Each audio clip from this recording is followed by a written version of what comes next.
예,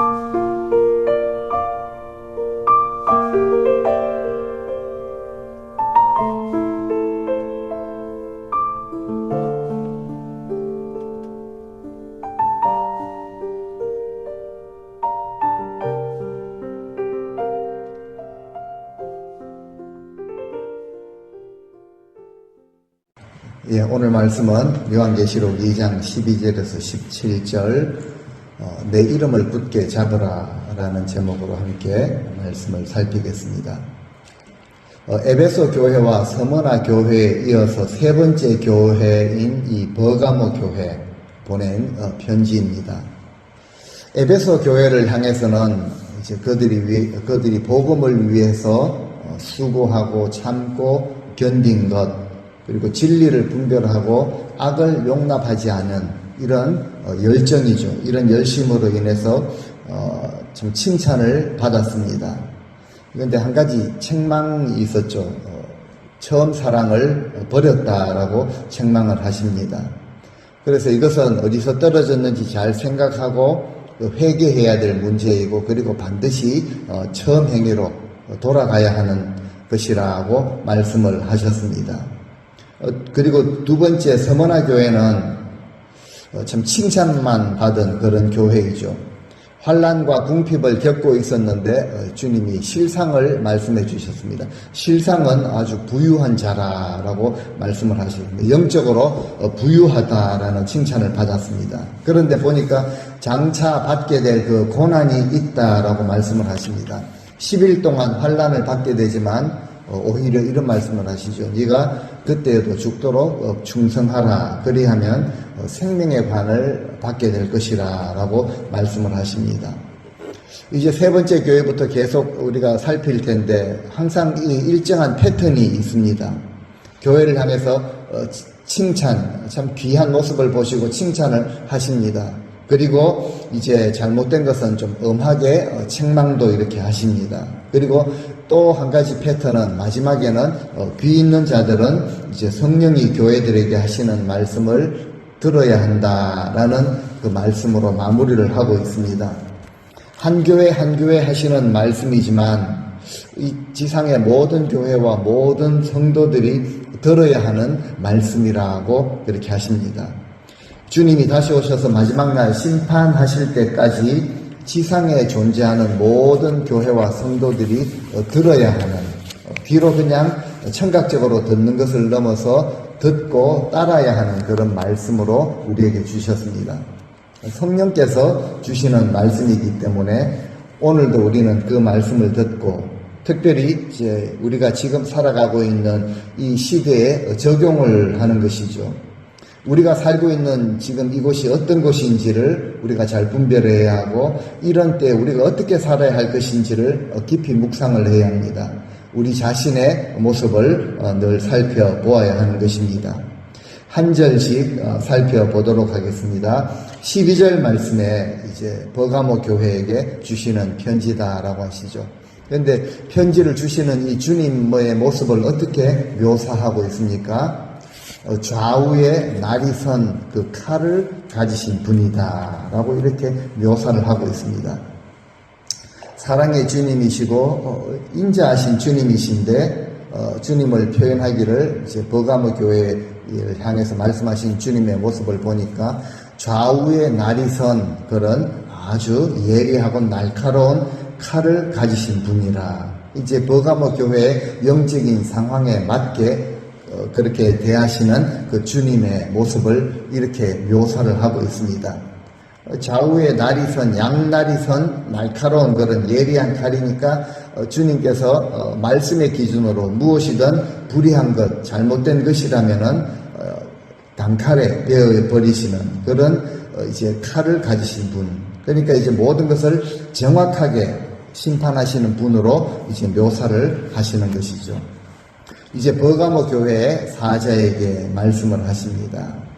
먼저 이 버가모라는 지역을 살펴보면은 이제 지중해 보실 때 지중해의 동쪽으로 에베소 서머나 교회가 있었습니다. 해변 가까이 해변에 위치한 곳이죠. 그리고 조금 더 북쪽으로 한 60마일 정도 올라가면은 이제 이 버가모라는 도시가 위치해 있었습니다.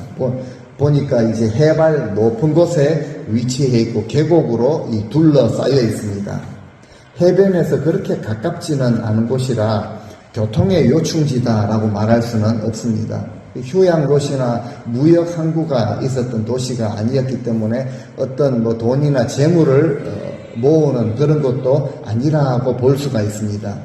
근데 이 버가모 도시의 특징이 있다면은 로마 정부가 그곳에서 이제 이 아시아 지역을 관할하는 총독부를 세웠죠. 그 행정도시로 만들었습니다. 그래서 그런지 이 문화적으로는 에베소 서머나보다는 훨씬 더 좀 발달한 그런 도시였습니다. 행정과 교육, 문화도시로 자랄 수 있었던 것이죠. 거기에도 이제 신전이 있었습니다. 제우스 또 아테네 이런 신전 재단이 자리를 잡고 있었죠. 그래서 영적으로는 여전히 아주 혼탁한 그런 곳이었습니다. 이런 곳에 교회가 세워져 있다라는 것은 예사일이 아닙니다. 여러 가지 어려움, 그 유혹 이런 것들을 직면하는 그런 어려움 가운데 있었죠. 그리고 실제로 이제 복음을 지키며 그렇게 살아가는 교회를 향한 핍박이 아주 강했습니다. 또 오늘 본문에 보면은 이제 안디바라는 순교자가 나올 정도로 그렇게 좀 위험한 그런 핍박이 강한 그런 도시에 이제 교회가 자리를 잡고 있었습니다. 그래서 이런 상황 가운데서 이제 성도들을 생각을 해볼 때 그들의 신앙생활이라는 것은 단지 입으로만 신앙 고백하고 믿습니다라는 고백이 아니라 정말 이 목숨을 걸고 나는 주님께 속한 분입니다. 주님이 나의 구원자가 되십니다라는 이런 고백을 드려야 했던 그런 상황에 있었습니다. 그리고 모든 핍박을 잘 견디고 믿음을 지키고 있는 그런 참고 견디는 그런 자들이었죠. 그러니까 주님이 그 교회를 향해서 마땅히 이런 칭찬을 하십니다. 13절에 이렇게 먼저 말씀을 하시죠. 나는 네가 살고 있는 곳을 알고 있다. 좀 당연한 표현이지만 의미심장한 표현이죠. 제가 성도님들 향해서 여러분들은 지금 우리는 타코마 지역에 또 어번으로부터 올림피아 지역에 이르기까지 그렇게 살고 계시는 줄 알고 있습니다. 이것이 무슨 의미가 있겠는가? 그런데 설명을 하시죠. 지금 살고 있는 곳이 어떤 곳인가라는 것을 보니까 이 사탄의 권좌가 있는 곳이다 라고 영적으로 진단을 내리시면서 말씀을 하시죠. 우리가 이제 살고 있는 이곳을 표현할 때는 주로 환경적으로 표현을 많이 하죠. 미국 중에서도 가장 안전하고 가장 환경이 좋은 곳에서 살고 있습니다. 세상 사람들이 또 흔히 말하는 그런 환경적인 또 군부대가 가까이 있고 뭐 지리적인 해변에 그렇게 휴양도시로 관광도시로 그렇게 말씀을 표현들을 많이 하지만 영적으로 우리가 이렇게 좀 분석을 할 줄 알아야 한다라는 것을 깨닫게 됩니다. 주님이 그 버가모라는 도시를 향해서 사탄의 왕좌, 저는 가끔씩 표현하기를 저희가 살고 있는 이 도시, 사탄의 견고한 진이 자리를 잡고 있는 그런 도시다라는 표현을 가끔씩 하는데요. 주님이 그렇게 말씀하십니다. 사탄의 권좌가 있는 곳이고 그런데 내 이름을 굳게 잡아서 오늘 말씀 제목처럼 내 이름을 굳게 잡고 있는 이것이 굉장히 중요한 것이었습니다. 그래서 충성된 증인 안디바가 이제 죽임을 당할 때에도 그 사탄이 사는 곳에서 순교를 당할 때에도 성도들을 향해서 말씀을 하시죠. 나를 믿는 그 믿음을 저버리지 않았다라고 이렇게 말씀을 하십니다. 그 당시 로마 이제 식민지 하에 있었죠. 그래서 그 나라들을 로마가 잘 다스리기 위해서는 황제인 가이사를 향해서 가이사는 주가 되신다라는 이 고백을 하게 했습니다. 그 황제를 숭배하도록 강요를 했죠. 그렇게만 하면은 식민지라고 할지라도 자신들의 종교도 인정해주고 그냥 문제없이 살아가도록 그렇게 해 주었던 것입니다. 근데 주님은 그곳을 향하여서 사탄의 권자가 있는 것이고 우상 숭배의 중심지라고 이렇게 바로 보신 것이죠. 그런데 이제 예수님을 그리스도로 표현하는, 주님으로 믿고 고백하는 그리스도인들에게는 주님은 오직 그리스도 한 분밖에 없었기 때문에 이 고백을 할 수가 없었던 것입니다. 그저 식민지 나라들에게 주는 혜택을, 편안함과 그 안전을 누리기 위해서 가이사가 주가 되신다라는 이런 고백할 수가 없었던 것이죠. 그래서 로마로부터 수많은 박해와 공격을 받고 당연히 어려운, 난처한 그런 상황들을 많이 겪게 되었습니다. 그럼에도 이 버가모 교회 성도들은 교회를 향한 그 핍박이 심각했던 상황 속에서도 주님의 이름을 굳게 붙잡고 있었습니다. 그리고 믿음을 굳게 지키고 있었던 것이죠. 그러니까 주님이 그렇게 말씀하십니다. 내가 아노니. 이 모든 상황을 주님이 알고 계시다 하고 위로해 주시고 칭찬해 주십니다. 주님은 물론 모든 것을 알고 계시죠. 그것을 주님의 입으로 내가 아노니라고 표현을 하실 때마다 우리는 주님이 알아주시는, 주님이 인정해 주시는 신앙생활을 해야 한다라는 것을 깨닫게 됩니다. 지난 시간 말씀드린 것처럼 우리가 대체로 그런 분들 잘 없지만요, 어쩌다가 시험에 들고 이런 부분들을 보면은 못 알아주기 때문에 그렇게 그런 마음이 들기도 하는 것이죠. 정말 우리는 주님이 알아주시면은 저는 충분합니다 라는 이런 고백을 주님 앞에 드릴 수 있어야 할 것입니다. 이런 상황 속에서도 버가모 교회에는 안디바라는 충성된 증인이 있었습니다. 안디바에 대해서 신약 성경 어디에도 알려진 것이 없기 때문에 학자들은 대체로 이 버가모 교회의 이제 초대 감독이었지 않을까라고 추정을 할 따름이죠. 어쨌든 이 안디바라는 인물이 주님의 이름을 굳게 붙들고 믿음을 저버리지 않았다라는 것이죠. 순교하는 자리까지 나아가기까지 주님의 이름을 배반하지 아니하고 주님을 향해서 충성스러운 그런 자세를 가지고 있었습니다. 그리고 이 안디바가 죽임당한 것을 보면서 웬만한 성도들은 예수님의 제자들도 그랬죠. 예수님이 붙잡히고 십자가에 죽음을 당하는 것을 보면서 다 도망가 버리지 않았습니까? 그 지도자라고 했을 때 지도자가 죽임을 당하는 것을 보면서도 그 성도들은 역시 주님의 이름을 굳게 붙잡고 믿음을 저버리지 않았다라는 것을 주님이 아시고 칭찬을 해 주십니다. 안디바가 충성스럽게 믿음을 지킨 것처럼 버가모 교회 성도들도 끝까지 이 믿음을 지켰기 때문에 주님께서 칭찬하신 것이죠. 그러면서 우리의 모습을 한번 또 생각을 해보게 됩니다. 지금 우리가 예수님을 믿고 예수님을 주와 그리스도로 고백을 한다고 핍박을 당하거나 잡혀가거나 감옥에 갇히는 이런 일은 없습니다.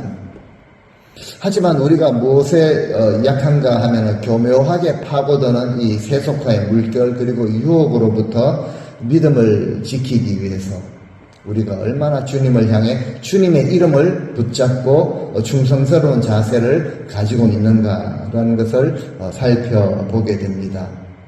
주님으로부터 이런 칭찬을 받을 수 있다면 어떤 상황에서도 나를 믿는 그 믿음을 저버리지 않았다라고 인정받을 수 있는 이런 믿음의 자세 우리가 살펴야 하는 것이죠. 주님은 아십니다. 그런데 모든 것을 알고 계시죠. 진리를 거스르는 이 세상의 악한 문화를 우리가 단호하게 거절하고 세상과 짝하지 아니한다라는 표현을 많이 하는데요. 딱 거절을 하고 우리 주님이 그리스도가 되신다라는 것을 우리가 분명하게 고백할 수 있어야 합니다. 정말 주님은 우리의 주인이 되십니다. 그리고 나는 그 주인에게 주께 속한 자입니다라는 이 고백. 그리고 우리 교회가 지금 위치한 이 3.1교회가 이 타코마에 있는 복음주의 모든 교회들이 어디에 있는지 주님이 알고 계시다라는 것이죠. 그리고 우리와 특별히 우리 자녀들이 지금 어떠한 시대를 살고 있는지 그리고 한 세대가 우리 세대가 가더라도 지금 우리 자녀들, 그 후손들 세대가 어떤 시대를 살아야 할 것인가라는 것을 주님은 알고 계십니다.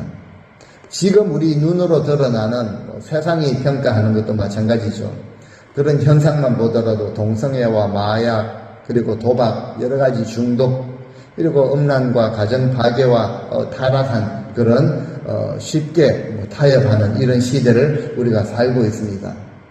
사탄 마귀가, 우리는 영적 전쟁을 하며 살아가는 존재들이니까요.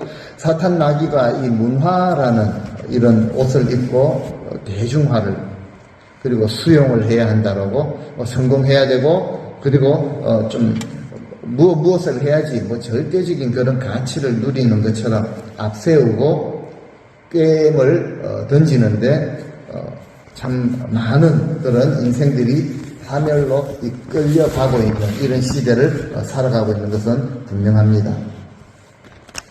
적당히 세상과 타협하면서 그렇게 세상과 함께 이렇게 가는 것이 지혜롭고 더 잘 사는 길이다. 그리고 좀 포용적이고 아주 지성적이고 또 인간미가 넘치는 이런 착각을 우리에게 던지기도 한다는 것이죠. 근데 성경 어디를 보더라도 이 믿음의 백성들, 주님 이름을 붙들고 믿음을 지킨 자들 삶을 보면은 우리 주님이 그리스도가 되시는 주님의 그 진리의 말씀에 반하는 그런 모습, 악은 어떤 모습이든지 과감하게 거절을 했다라는 것이죠. 그리고 히브리서의 표현처럼 그들은 그 믿음을 붙들고 피를 흘리기까지 싸웠던 자들입니다. 그리고 결국은 믿음의 반열에 이름을 올리게 되는 그런 믿음의 조상들이 될 수가 있었던 것이죠. 주님은 이런 말씀들을 우리 교회와 성도들에게 주시면서 우리 성도들의 삶이 더욱 거룩해지고 성결해지기를 원하셨던 것입니다. 그래서 우리는 늘 주님의 말씀 앞에 깨어 있어야 하고 우리 자신을 겸손해야 하는 것이죠. 주님 오실 날이 실제로 많이 가까워지고 있는 것 같습니다.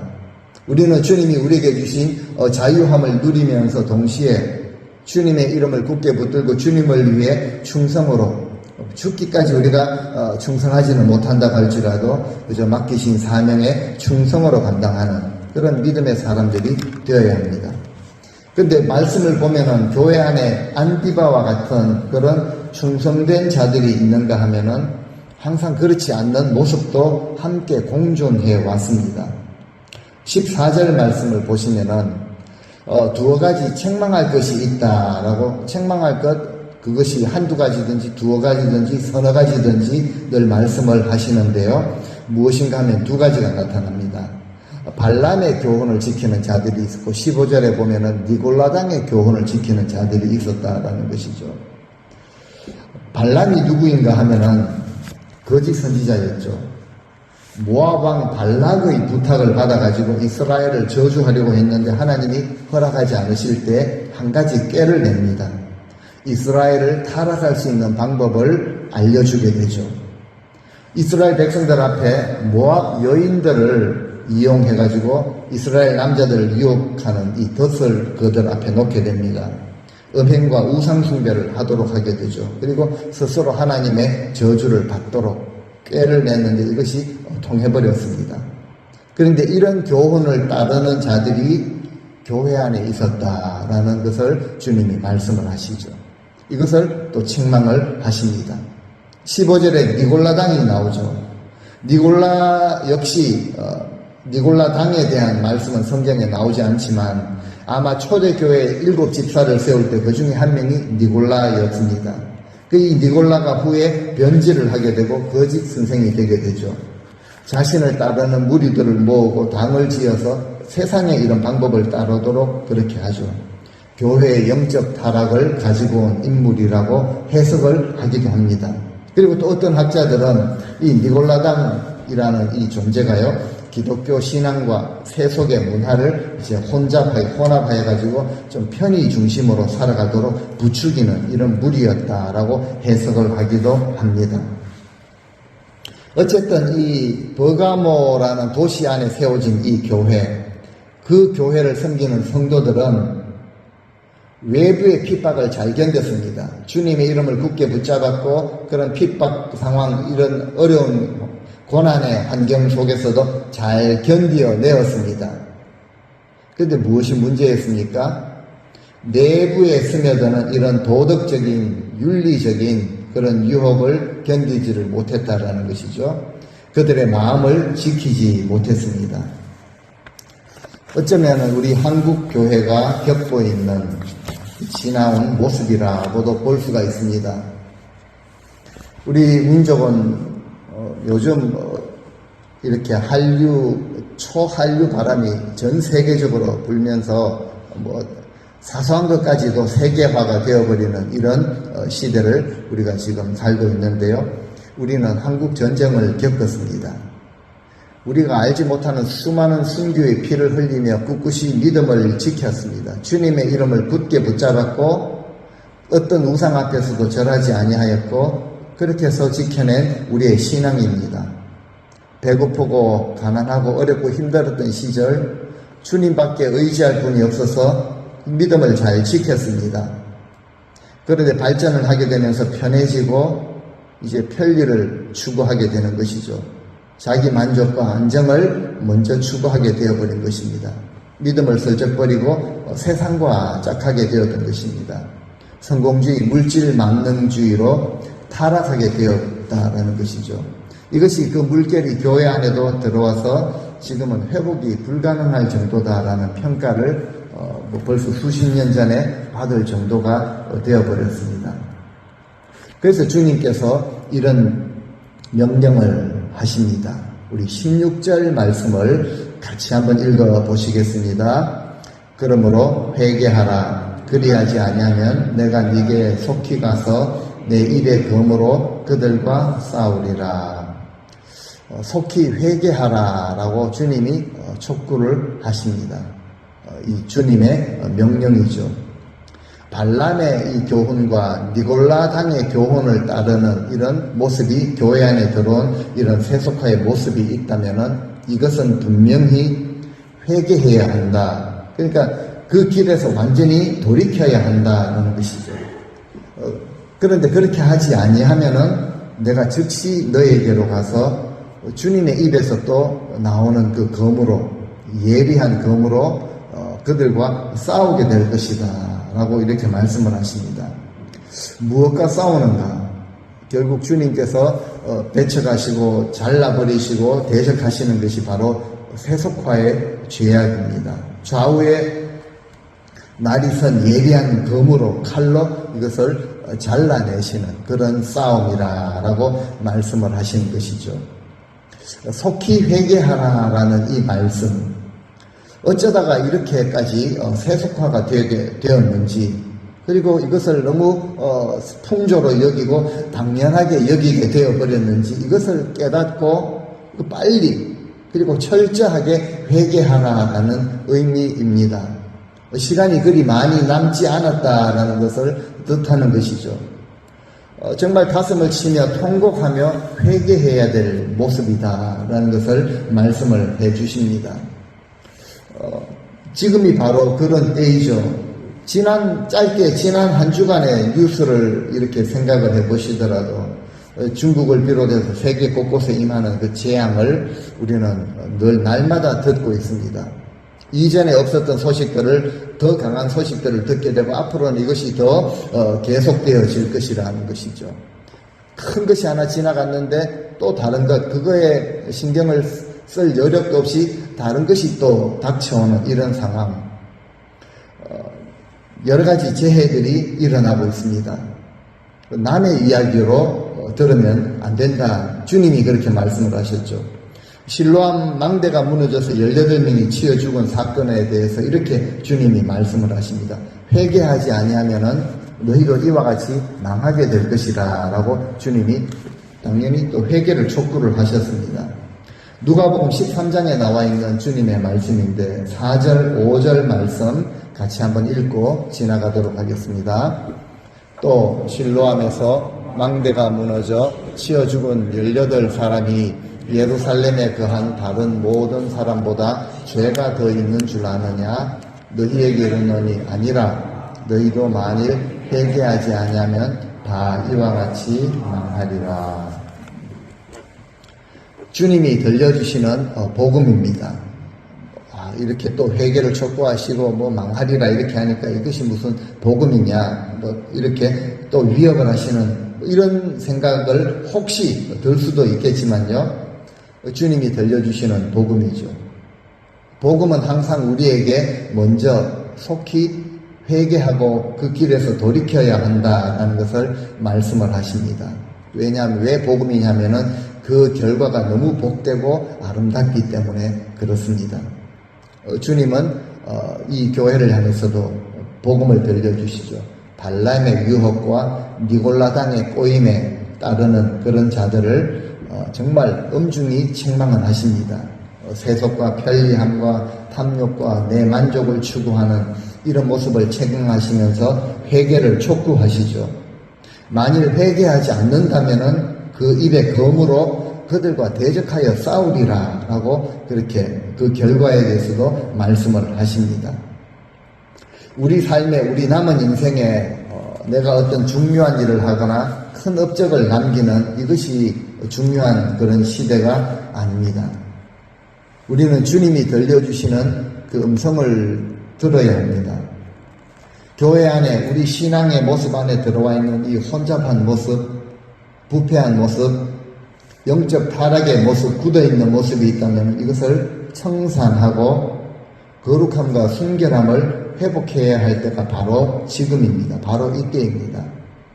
다른 어떤 사람이 아니라 바로 나 자신부터 다른 어떤 중요한 일을 하기보다는 회개하는 이 일에 앞장을 서야 한다는 것이죠. 회개하는 자가 이기는 자가 됩니다. 우리가 입으로 지식적으로 주님을 알고 입으로 믿는다라고 하지만 목숨의 위협을 받는 이 상황에서 내가 내 믿음을 굳게 지켜나갈 수 있을 것인지 생각을 해보아야 합니다. 하물며 지금 이렇게 편안하게 좋은 환경에서 누리며 살아가는 이런 상황, 세상의 만족을 따르면서 우리의 믿음의 변질을 가져온 모습은 없는지 살펴보아야 한다라는 것이죠. 지금은 이 잘못된 이런 가르침들이 계속해서 하나님이 계셔야 되는 그 고유한 자리까지 차지하고 있는 이런 시대가 되어버렸습니다. 그래서 교회는 늘 하나님의 말씀의 거울 앞에 비추어 보아야 하는 것이죠. 아마 장담컨대 이 자리에 계신 모든 분들이 나오시기 전에 거울 앞에 서셨을 것입니다. 화장도 하시고 옷도 매무새도 한번 확인을 다 하셨을 것입니다. 더 중요한 우리 영혼, 우리 심령이 하나님의 말씀의 거울 앞에 비추어 볼 수 있는, 그리고 주님이 살피실 때 영적으로 오염되어 있고 좀 타락한 이런 변질되어 있는, 굳어 있는 이런 모습이 있다면은 말씀의 거울 앞에서 이것을 진단하는 것이 지혜로운 그런 모습이죠. 그리고 그 길에서 벗어나고, 그리고 그것을 주님 앞에 철저하게 회개해야 한다는 것이죠. 주님의 표현인데 그리하지 아니하면은 속히 오셔서 주님의 입의 검으로 그들과 싸우리라 라고 이렇게 검으로 임하시겠다라고 말씀을 하십니다. 마지막 17절 말씀 읽고 살펴보도록 하겠습니다. 같이 읽습니다. 귀 있는 자는 성령이 내가 감추었던 만나를 주고 또 흰돌을 줄 터인데 그 돌 위에 새 이름을 기록한 것이 있나니 받는 자 밖에는 그 이름을 알 사람이 없느니라. 쉬운 성경 표현에 들을 귀가 있는 사람은 성령께서 교회들에게 일러주시는 말씀을 잘 들으라. 듣고 순종함으로써 이기는 사람에게는 감추어둔 만나를 내가 주겠고 또 흰 돌도 주겠다라고 좀 특별한 표현을 하십니다. 구약의 백성들은 출애굽을 한 후에 광야에서 만나를 먹었습니다. 그런데 이기는 자에게는 진정한 생명의 떡, 이것을 주신다라고 말씀을 하십니다. 그 주님은 이미 요한복음에 보니까 내가 하늘에서 내려온 산떡이라라고 자신을 그렇게 특이하게 먹고 살아가는 이 떡으로 말씀을 하셨죠. 주님이 우리의 영원한 생명이 되신다라는 것을, 그 생명을 우리에게 주신다라는 것을 의미하죠. 그리고 이제 흰 돌을 주신다라고 이렇게 합니다. 저도 한때 예전에는 흰 돌, 그러니까 늘 바둑알, 이 흰 돌이죠. 그것을 많이 생각을 했었는데요. 그 흰 돌을 주신다라고 이렇게 하십니다. 이기는 자들이 이 구원받는 그 성도의 무리에 들어가는 것을 의미를 하는 것이죠. 그런데 그 흰 돌 위에는 승리하는 사람의 새로운 이름이 적혀 있을 터인데, 그런데 이것을 받는 사람 외에는 아무도 알 길이 없다라고 이렇게 표현을 하십니다. 맞습니다. 천국에서는 우리가 이 새 이름을 받게 될 것입니다. 그 생각을 해보니까 이 땅을 살아가는 동안 태어나서 우리는 부모님이 지어주신 이름들을 누구를 통해서 할아버지가 지어주셨든지 친척이 교회 목사님이 혹시 지어주셨든지 그 주님이 주신 이름, 저도 영자 돌림인데 상자를 그렇게 쓰긴 하죠. 이 땅에 사람들이 지어준 이름, 무슨 자 돌림, 멧돼손, 이름에 별 의미가 없다라는 거죠. 그래서 이 땅에서 그냥 부모님들의 소망과 바람을 가지고 준 이름이지만 천국에서는 우리에게 새로운 이름을 주신다. 그 이름을 흰돌 위에 기록을 했다. 이처럼 이기는 자에게 준비된 상을 주님이 주십니다. 발람의 그 교훈과 니골라당의 교훈에서 돌이켜 회개하고 믿음을 붙들고 끝까지 걸어간 자들, 하늘의 만나를 받게 되고 천국 잔치 초대장과 같은 새 이름이 기록된 흰 돌을 상으로 받게 된다라고 그렇게 말씀을 하십니다. 주님이 그 돌 위에다가 새 이름을 기록을 하시는데 그 돌을 받는 자 외에는 그 이름을 알 길이 없다라는 것이죠. 그래서 이게 무슨 뜻인가라는 것을 생각을 해보니까 좀 이런 표현일 수도 있습니다. 나는 지금 믿으니까 구원받았습니다 라는 이런 막연한 믿음 말고 주님께서 나에게 흰돌 위에 기록한 새 이름을 주셨습니다. 새 이름을 주님께서 허락해 주셨습니다. 믿음을 지킨 이 성도라는, 구원받은 성도라는 이 이름, 근데 이것은 받은 사람은 분명하게 알고 있다라는 것이죠. 나는 믿으니까 구원받고 천국 갑니다. 죽으면 천국 갑니다. 라는 이런 믿음이 아니라 이것이 바로 구원의, 진정한 구원의 확신이죠. 우리는 앞으로 주님이 오시는 그날에, 주님이 부르시는 그날에 우리가 참여하게 될 천국 잔치를 기대하며 살아가는 믿음의 백성들입니다. 주님 앞에서 받게 될 이 만나, 그리고 흰 돌, 이 상급으로 있다, 준비되어 있다라는 것이죠. 우리는 그 상급을 사모하고 영원한 것을 바라보고 살아가고 있는가? 우리의 믿음을 돌아보게 됩니다. 우리 각자에게 허락하신 이 사명을 붙들고 믿음의 경주를 하고 있는가라는 것을 돌아보게 됩니다. 이 시대에 많은 우리 그리스도인들이 노골적으로 그렇게 말을 하지는 않습니다. 그런데 삶으로 증명을 하죠. 세상의 재미와 만족과 성공을 예수님보다 더 가치 있는 것으로 여기며 추구하며 살아가는 이런 모습들이 있다라는 것이죠. 그런데 진정한 주님의 백성들, 그리스도인들은 사람들이 보지 못하는 것을 믿음으로 보고 그것을 바라며 달려갈 수 있어야 합니다. 천국의 부요함을 우리가 매일 맛보고 장차 누리게 될 이 영원한 나라를 간절히 소망해야 한다는 것이죠. 비유로 주님이 많은 말씀을 하셨습니다. 밭에 감추어진 보화를 발견한 이 사람처럼 복음 안에서 영원한 생명을 발견할 수 있어야 합니다. 특별히 오늘 말씀을 통해서 어떤 그런 핍박과 고난의 환경 속에서도 자신의 믿음을 버리지 않았던 버가모 교회에 충성된 증인 안디바를 우리가 꼭 기억을 했으면 좋겠습니다. 안디바가 죽임을 당하는 것을 보면서도 주님의 이름을 굳게 잡고 믿음을 끝까지 지켰던 그 교회 성도들을 우리가 꼭 기억을 할 수 있으면 좋겠습니다.